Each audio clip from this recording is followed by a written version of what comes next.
What's going on, everyone, and welcome back to another Marvel Avengers video. Today I will be discussing my current Black Widow build that I have been putting together for the last couple days. I will be doing a part 2 of this build to discuss some very important playing tips with this build, so be sure to subscribe for that, or if you want to see more build guides for other heroes. Now let's get started. Alright, so let's start with talking about what the main goal of this build is or was. Now, since Marvel Avengers dropped, many players have chosen either Thor, Hulk, or Captain America as their main hero to level up first.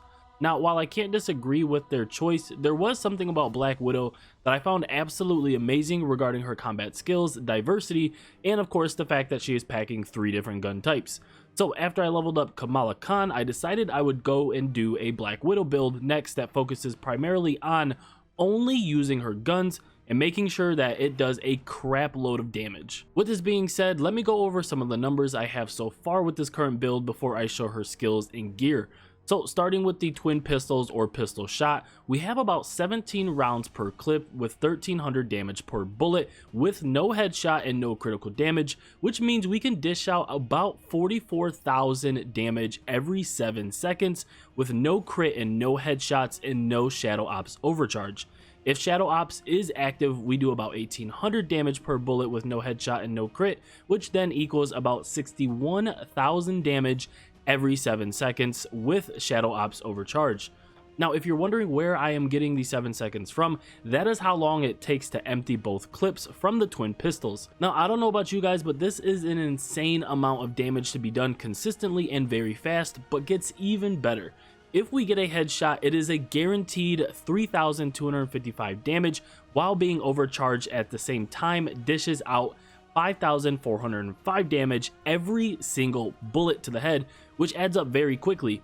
Considering you'll be ranged quite a bit, getting these headshot / critical damage boosts isn't hard at all. Now, I won't cover it in too much detail this video, but with the high caliber pistol, I was doing around 34,000 damage per charged headshot. So that means with the high caliber pistol, every single headshot that I got was doing 34,000 damage each, which is absolutely insane. Now that you understand how insane the damage can be, let's talk a little bit about the gear. However, I do want to note that I am still missing a couple gear pieces I'm still on the hunt for. So this gear is just what I have so far that works with what we're trying to do. If you notice the power level is only 130, chances are I'm looking for a replacement. Our stat priority is going to be precision, then valor, then proficiency, and then resolve. Now, all of these besides resolve will raise our ranged attack score, while precision is the main focus and ultimately increases our ranged attack damage. So starting with the melee gear, I have the lightweight invulnerability gloves, and of course I have these maxed out. They're going to be giving me a lot of precision and then of course a lot of resolve. This is where most of my resolve is coming from because I don't believe I have it on any other gear pieces, or at least I don't have as high of a number from any other gear pieces. Now with the gear perks, I'm not too worried about those with the gloves just because a lot of it has to do with melee attacking and things like that, so I'm not too focused on that really. Next, for ranged gear, we have adept protection rounds. Now these are going to be very important because every single ranged gear, the second perk that you're going to get from upgrading it is going to be something that has to do with your pistol shot or your high caliber shot or your auto rifle, right? It's going to give you the shock damage, the gamma damage, particle damage, etc. So these are going to be very important. Right now I have the adept protection rounds and they give me resilience, proficiency, and precision. So again, proficiency and precision is one of the main things that we're going after. Also, this is going to be very important because the first perk that we have grants a defense buff if we get a critical attack with a ranged weapon. So I will say that even though this is around 10%, I do get this buff quite often because you're putting so many rounds into the enemy within a short time. So even though it has a small chance, you do get this buff a lot more often. The second perk is going to allow us to apply shock damage to our pistol shot. Now this is going to be very important because again, the pistol shot is our main weapon when we're doing this build, so the fact that we have some additional shock damage is absolutely important for this build. Next, we have the reflexive spark vest. Now you see here I don't have this powered up all the way, and again because I'm looking for a replacement. However, at the moment it does give me a base precision of 47 and a base proficiency of 43, so it's okay, but again, I'm looking for something better, something with better perks, and hopefully with higher precision and higher proficiency. And then last but not least, we have the lightweight quake belt for the heroic gear. So this is going to give me precision and valor and resilience. Now, regarding artifacts, I do have the Tactagon. In my opinion, this is probably the best major artifact that the game has right now. It obviously comes with Valor and Might at 10, so that's going to be super important for our heroic rating and our ranged rating as well. Also, with the gear perks, you have an 11.6% increased damage on enemies affected by any status, quote unquote, being that we're using shock bullets, and we're going to be doing Widow's Bite, which delivers shock damage. So that's going to be very important. And then, of course, it also has Exploit, which increases the status damage from all attacks as well. All right, last but not least, we have the minor artifacts. Now, I will start with the bottom one. That's going to be the blue ISO 8, and it's going to be an epic. So this gives me 3 different stacks of precision, which is absolutely insane. It's like somewhere in the range of 98 or something like that, which is a lot of precision. You can actually get this from, I believe I got it from one of the Alliance factions, I believe at the Anthill. But this is going to be super, super important to the build because it gives us most of our ranged rating. And then last but not least, I found this in a chest, and this is the same. It has 3 stacks of precision. It's not as much precision as the epic one that I have below, but it's enough to where, like, hey, it makes a big difference in this build. So you can probably find this in some sort of cache or strongbox or something like that. So after all of that gear that we put together so far, again, I'm trying to update this. We do have a total of 377 points for precision, which puts our range damage at around 2300, which again is absolutely insane once we actually go and test it out. Next, we can discuss the skills I have chosen and why. So starting with the support heroic ability, I have on the left, I have Night Terror, which is going to be important for increasing how long we have Veil of Shadows and increasing our attack chance or our critical attack chance by 25%.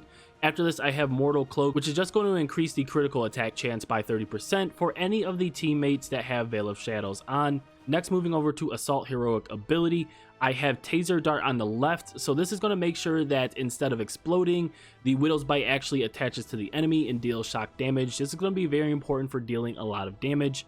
And then to the right, I have Lethal Bite, so this way I can get an extra Widow's Bite charge. Now, the ultimate heroic ability, like I've been saying, we're not even going to be using that in this build, but on the left, I have Galvanic Bite, which increases damage of Widow's Bite while Power Surge is active by 20%. So if you have this available, go ahead and use it, but just make sure that you use your Widow's Bite while you're using it because it's going to get a huge damage buff.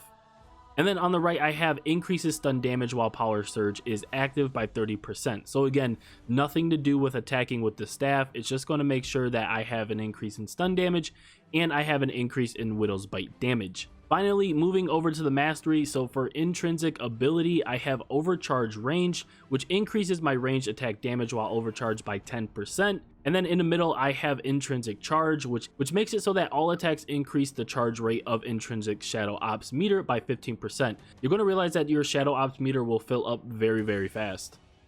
And then on the right, I have Heroic Overcharge. This is going to increase the rate at which Heroic Energy recharges while overcharged by 15%. And then for range, we have Proximity Grenade.